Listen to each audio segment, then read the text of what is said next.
Owen is also an alumni of GamesBeat Summit. He was here about a year ago, and one of his remarks from last year was that game developers should be encouraged to be more daring, to really go for it when designing something unique and different.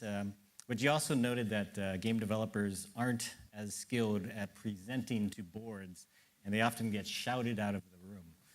So what sort of feedback did you hear on that talk last year? Well, I think the context of that was when it comes time to deciding to invest in a game idea or buy a company or what have you, my personal experience from being on the business development side for about 9 years at my previous employer, we got trained on how to make a really good PowerPoint and how to convince a board of directors to unleash funds for things. And I noted over the years the contrast between us and games makers who spent precisely or very little time thinking about how to present to a board of directors or a group of executives. They were too busy making games.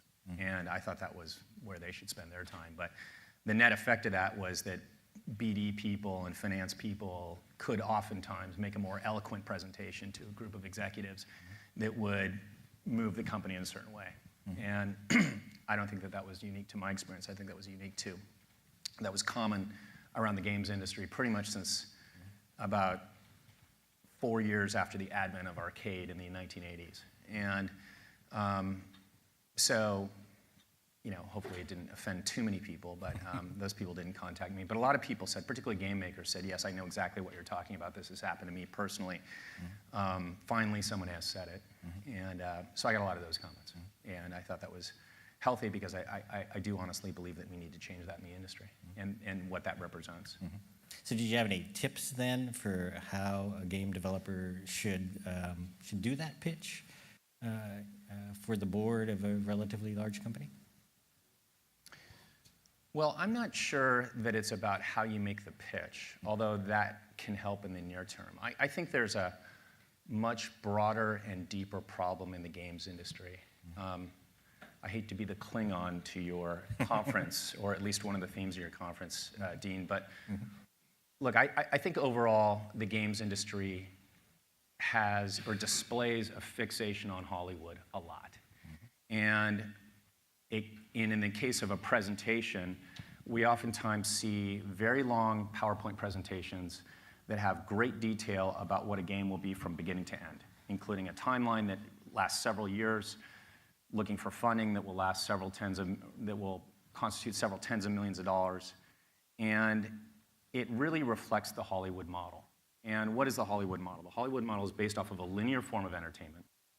And you write a story, you get financing, you do principal photography, but because principal photography is so expensive by the day or by the week, you have to do pre-production, and then you have post-production, which is essentially editing. That's the movie industry. The games industry has nothing like that about it. The art form is completely different, and yet we use the movie vocabulary all the time. And so we talk about producers. There's no producer in the games industry that is like a movie producer. Producers in the movie industry are financiers. They're essentially venture capitalists. Producers in the games industry are usually defined as project managers. We should call them project managers. We talk about pre-production all the time in the games industry. So we're using the nomenclature of the movies industry, but large pre-productions to build a game, especially the types of games that we all love, the Civilizations and the SimCities, and the creator of Duskers is in the room. It's one of my favorite games last year. Games that move the industry forward, that make games what they are, that are what we love about, are about some planning, some coding, some testing, and then finding out what's broken from the testing, and then more planning and more coding and more testing. And that's a loop of iteration that is how you make the great games, at least the ones that I'm aware of. And yet we have this desire to make a gigantic plan up front, unleash tens of millions of dollars, plan it all out from the beginning, and assume that there's not much iteration that's going to happen. But just as any game developer knows that in a virtual world, if you decide you need to make a virtual wall 2 feet higher, you might break 5 game systems in the process of making a wall 2 feet higher. You might make one character that you really like overpowered and another underpowered, so you have to test that and iterate on that. So one of the questions, I guess, is the premise of our entire conference wrong then? Well, I actually I don't think that. I mean, I think what we need to do if you're gonna address that is, what is a game and what is a movie? A movie is a linear form of entertainment. It's got a beginning, middle, end. It's got a script. You sit back and watch this thing play to you. You do not participate in it, other than it might make you think. But you are not participating in the art form. What is a game? A game is a system. It's a set of rules, whether it's chess or golf or Civ or Dungeon Fighter or Exploding Kittens, a card game that I played with my kids last weekend. These are rules. And what do the rules create? They create decisions. And decisions are incredibly interesting for the player. And from those decisions, you create the story. It's the one art form where you write your own story. And I think that is so cool. And our industry, for some reason, has this Hollywood envy, and it permeates everything that we do. So going back to your question about what a presentation would be, the kind of presentation I want to see is someone says, I got this really good idea for a system. I want to iterate on it for 6 to 12 months. I want to figure that out. And then once I figure that out, maybe I'll take it to the next level. Maybe I'll have a tiny beta test, invite some other people, see if it's an online game, see how the systems work. And then once I know that I've got something really cool going on here, then I'll add the art and the sound and lots and lots of content that will last for years and those sorts of things. That would be a much more interesting presentation. We do precious little of that in our industry. It sounds from that kind of presentation, though, that you might have to wait to really get some of these answers to tell you whether you really want to back this game. But of course you have to wait, because you have to figure those systems out. So you don't have an aha moment at the beginning. That's what the game development process is, right? Like, you might see a really great new idea, which, by the way, is really hard to do under the existing system, but you'll have no idea whether it's actually going to work in practice until you test the hell out of it. I mean, I was talking to Sid Meier about this during GDC. I had never met him before, but we talked about some of these great old games that were his inspirations. We talked about a game called 3 Mile Island. It was a nuclear power simulator on an Apple II. And those of you who might be old enough to remember this game, it was a really, really good game, and you'd really sweat trying to avoid a meltdown. And he said he learned 2 things from that. One was the iteration process could make a lot of different game ideas very, very interesting. The other thing that he said as a side note which is never make the fail state more entertaining than the win state. And the fail state was the nuclear meltdown, and that was actually pretty entertaining. So Hollywood envy, interesting phrase, I guess. Do you think the developers themselves are sort of wrong to seek inspiration from the movies, or that the inspiration should maybe come from some other place? Well, I don't know if you're talking about inspiration. I think my point is games are an inherent. I personally find games the most interesting form of art that there is, and entertainment. And so when we look for inspiration, I think we should reflect that. We would be more successful if we reflected how interesting decisions are, and how interesting systems are, and how you could play with these different systems. And then the fiction or the story emerges from the decisions you make in the game. A great game is like that. And if we focused on that rather than whatever's coming out of Hollywood this month, we would have a much more diverse set of games coming out, and therefore ultimately a much more healthy industry.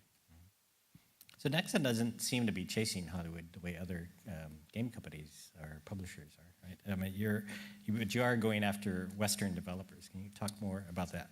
Well, we are. So Nexon is good at some things and not good at other things. One of the things that we're really good at doing is making a game last and grow for a really, really long time. And we just had our 5th year anniversary of our IPO, and the number one question we got when I was CFO and we were doing the IPO roadshow was, when will Dungeon Fighter and MapleStory go down? Dungeon Fighter and MapleStory being our 2 largest games. Today, 5 years later, MapleStory is as big as it was 5 years ago. It's now 12 years old or so. So it's a game that just lasts and lasts and lasts and lasts and grows a little bit. Dungeon Fighter is now twice as big as it was 5 years ago.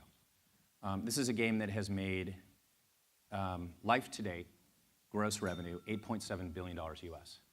And just to put that into comparison, Star Wars, the whole franchise, box office, which is box office excludes all the licensing and lunch boxes and figurines and all that stuff, but just box office worldwide to date is $7.6 billion.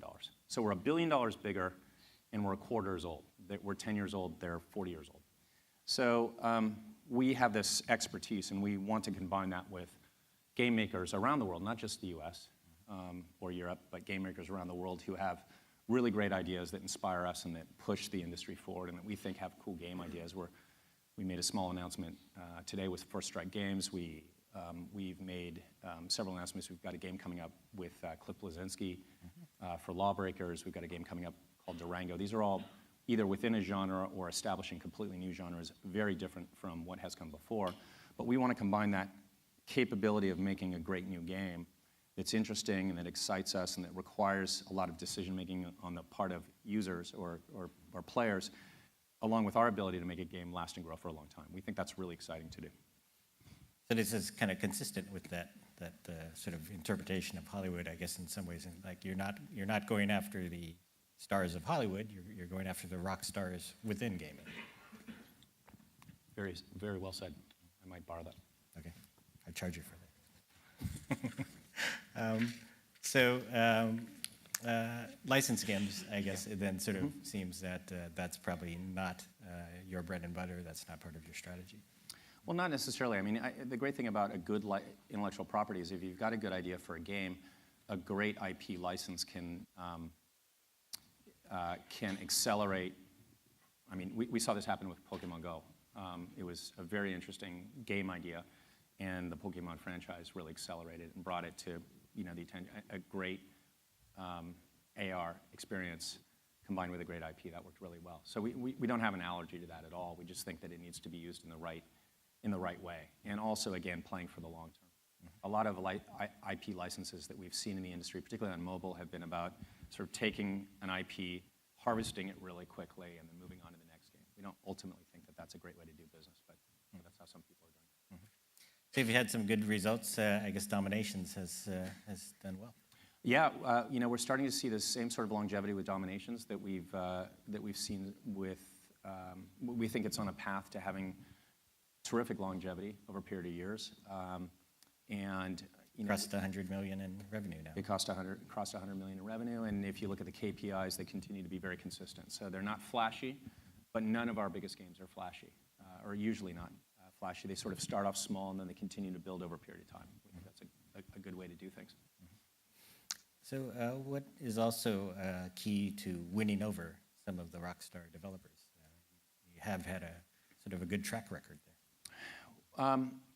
Well, I think, again, you have to decide what a Rockstar developer is, but I think it's usually a meeting of the minds about how you want to make a game and what a game is, and do you share a vision? A lot of companies, a lot of people in the industry who I really respect don't share our vision, and that's okay. So what we want to do is provide a home, and which can mean funding, and it also means a lot of know-how because we've been a pioneer. We pioneered online games. The first graphic MMORPG was Kingdom of the Winds. The first free-to-play game was Quiz in Korea. This is going back 15, 20 years ago. We've developed a lot of expertise which we can bring to the table. So we see a lot of mistakes being made that we made 15 or 20 years ago, and we can help our partners not make those mistakes. So again, we like to combine, in sort of a yin and yang way, what we're good at with what they're good at, and then I would say a shared vision.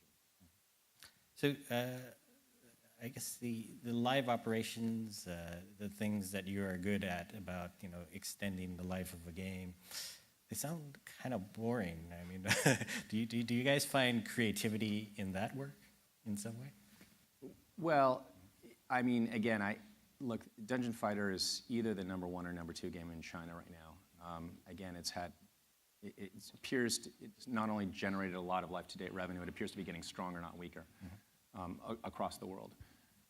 We've done that on multiple different games. So this idea of making a game last and grow for a really long time I find to be one of the most exciting ideas, if not the most exciting idea and powerful idea in video games. So I don't find that boring at all. Our live game developers and live game operators spend a lot of time worrying about all the stuff that you have to worry about in a live, massively multiplayer game to make that game last and grow for a long time. And it's everything from pricing models to developing new content to figuring out on an ongoing basis, balance between different players. It's 1,000 things. And those are intellectually very interesting projects. And again, the outcome is also very exciting for our teams. So we wedged you in between people talking about virtual reality and the metaverse, and next Hollywood. It sounds like we've got a diversity of opinion here at this conference about what's the best strategy to use. You didn't ask me about VR. Yeah. What do you think of VR anyway? Well, we're not spending a lot of money on it yet.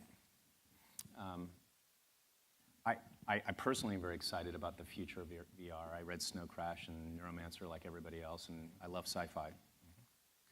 And I love modern art, and I love games. So the Venn diagram of those three things I think is pretty cool, but it doesn't appear to be here today. All that stuff that we're envisioning. It doesn't appear to be here today, and most of the things that have done really well over history have been very obvious from the get-go. So the first time I played Civ, I thought it was one of the coolest things I'd ever seen. The first time I touched an iPhone, I thought it was great. The first time I got my hands on, I don't know, you name it. First time I touched a Newton, I wasn't that interested in it. First time I rode a Segway, I thought it was fun for about 10 minutes. And then, the sort of the progression of these things is, well, it's going to be the biggest thing ever. And then, well, it's going to take a few years. And then it's, well, we're really in it for the long haul. I think, so it seems to have that sort of pattern to it. I do take Tim's point, when he said that Moore's Law will create a whole lot of more interesting things that are impossible to predict over the next 5 years. So I think those are all good points, but as of today. I think there's so much to be doing in the games industry as it is today on the platforms that we have today. We have some lopsided investment though, right? All the money's gone into VR or into AR. All the mobile gaming money seems to have dried up. Right? Well, not from us. Look, I think there's a ton of mobile games that we could be making that we're not currently making. And our game Durango is a full-fledged survival MMORPG on a mobile device. It may work, it may not. I'm excited about it creatively. And that kind of game has not been done on a mobile device. It'll be launching later this year. Okay, so that can be done on a mobile device today. We've got the graphics layer, and we've got the GPU, and we've got the networking layer to produce insanely good games on mobile. And what do we do as an industry? We do Clash of Clans clones, or we do the clone of Flappy Birds. Candy Crush. Yeah, and so we've got this amazing palette with which to develop an amazing game, and we insist on not leveraging that palette. So again, RimWorld on PC, okay, the lowly PC that's been around forever, RimWorld, Terraria, let's see, Factorio. These are all single-player games. So Duskers.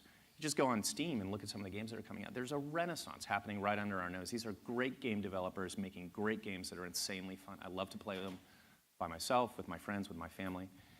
This is a great palette with which to make different games, and these guys are doing really well. The people who are pushing the industry forward are leading the way, and we don't look at them enough and see their success. They're doing the right thing creatively, and they're having the right financial result. I think our industry can spend a lot more time thinking about Minecraft, as an example, and the impact, and not imitate the game itself, but imitate the approach that they took, which was a whole lot of experimentation, a lot of hands-on coding, small teams, a lot of iteration and testing. That's a very healthy way to go about building great new games that blow our minds.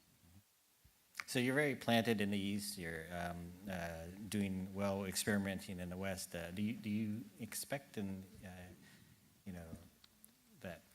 you're going to find a universally appealing worldwide game out of this? Well, I think briefly, I think the mistakes that people make are they take a fiction background and and look for that fictional background to extend around the world. So Three Kingdoms games, for example, don't tend to do well in the West, but they're very popular fictional background that works in the East. The games that work around the world, and Nintendo has been doing this for decades now, they tend to deal with universal themes, or they don't let the theme get too much in the way, so they don't bump into cultural or historical blockages. Gameplay. Yeah, gameplay. Very good. Thank you. Thank you. Nice to see you.